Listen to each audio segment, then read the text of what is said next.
Ek groet u in die wonderlike naam van ons Koning Jesus Christus, ons Verlosser, ons Saligmaker op hierdie donderdag, die 29ste Januarie 2026. Ek is Jacques Pieters, hierdie is Brood vir die Siel, 0720202615. Ons almal ken die storie van Jona met die stad van Nineve. Hy moes so toe gaan en hy moes gaan spreek het, en hy moes vir die mense gesê het, dat hulle gaan gestraf word, dat God gaan hulle verwoes, dat God gaan 'n straf oor hulle hele volk bring. En Nineve het tot bekering gekom.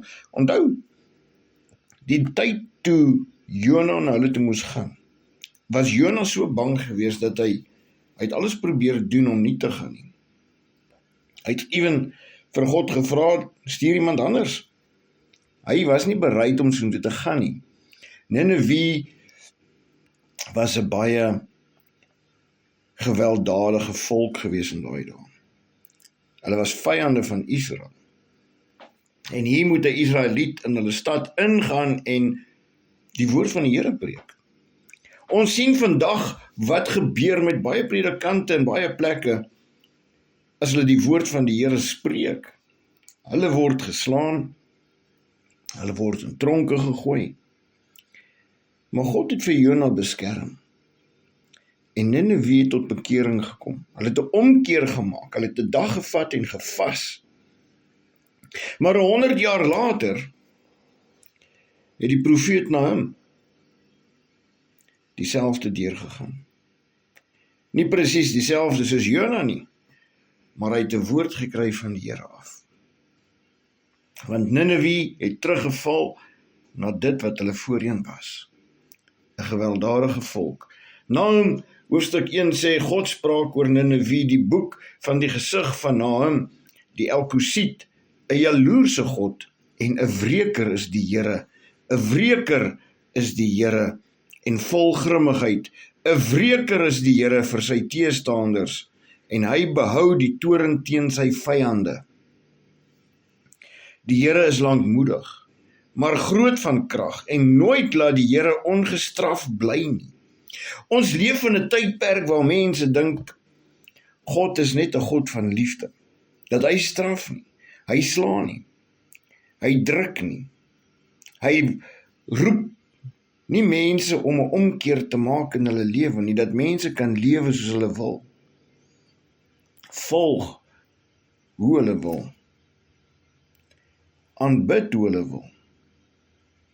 En tog hoor ons ook mense sê dat die Bybel het geen betekenis nie. Jy sien, as ons nader aan God wil beweeg, begin ons by die Bybel. Want dit is daar waar ons hom leer ken.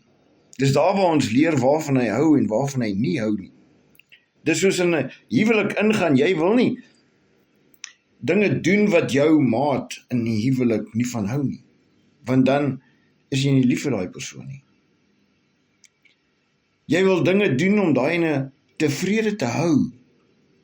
Dit is wat 'n huwelik beteken, en ons is in huwelik met God die Vader.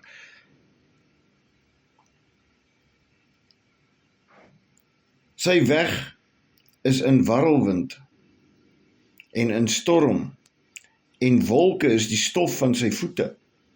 Hy dreig die see en maak dit droog, en laat al die riviere opdroog. Basan en Karmel kwyn weg en die groenigheid van die Libanon verwelk.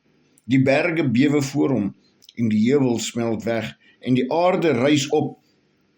Voor sy aangesig, ja, die wêreld en almal wat daarin woon.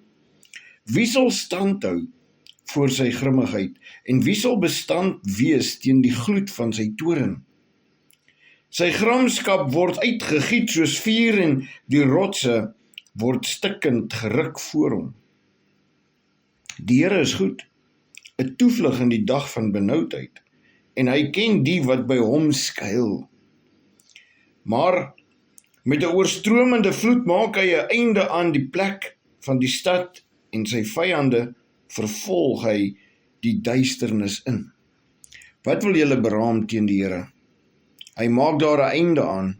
Die benoudheid sal nie tweemaal opkom nie, want al is hulle saamgevleg soos dorings en soos hulle drank so deur en deur nat. Hulle sal soos droë stoppels volkome verteer word. Van jou, o stad, het een uitgegaan, wat kwaad teen die Here beraam het, wat verderflike planne gemaak het. So sê die Here, al is hulle ook in volle krag, en so groot in getal, tog sal hulle net so afgemaai word en vergaan. Ek het jou verneder, ek sal jou nie meer verneder nie, maar nou sal ek sy juk van jou af verbreek en jou stroppe stikkend ruk. Maar die Here sal dit oor jou verorden. Van jou naam sal daar nie meer gesaai word nie. Ek sal uit die huis van jou God uitroei die gesneede en die gegote beelde. Ek sal vir jou 'n graf maak, want jy is te lig bevind. Kyk op die berge, die voete van hom, wat die goeie boodskap bring, wat vrede laat hoor. Vier jou feesdae, o Juda, betaal jou geloftes, want die snoodaard sal nooit weer deur jou gebied trek nie. Hy is heeltemal uitgeroei. In hoofstuk 2 lees ons van Nineve wat val. En dan in hoofstuk 3 lees ons van die sondes van Nineve en sy verwoesting. Jy sien, God het nog nooit verander nie. Hebreërs 13 vers 7 en 8 sê, gedenk julle voorgangers wat die woord van God aan julle verkondig het, aanskou die uiteinde van hulle lewenswandel en volg hulle geloof na. Jesus Christus is gister en vandag dieselfde en tot in ewigheid. Vers 9 van Hebreërs 13 sê, moenie rondgeslinger word deur allerhande en vreemde leringe nie, want dit is goed dat die hart versterk word deur genade, nie deur voedsel nie, waarvan die wat daarin gewandel het, geen voordeel gehad het nie. Kom ons bid saam. Hemelse Vader, ons dankie vir die woord van vandag, Here. Dankie dat ons weet dat U 'n God is wat nooit verander nie. U is van die begin af dieselfde. U is die Alfa en Omega, die begin en die einde. Vader, ons weet U toorn is oor die wat ongehoorsaam is. Ons weet U slaan die wat U lief het, omdat U hulle tug met liefde, omdat U hulle wil terugtrek na U toe. Vader, vergewe ons in hierdie dae dat ons baie keer ons eie beel wil blaas. Vader, maar ons roep uit na U en vra, Here, dat U ons baie sal gelyk maak en dat U ons sal nederig maak voor U. Dat ons U sal soek in alles, Here. Dat U ons oggend, môre sal wees, Here. En voor ons gaan slaap, ons laaste gedagte. Wanneer ons wakker word, ons eerste gedagte.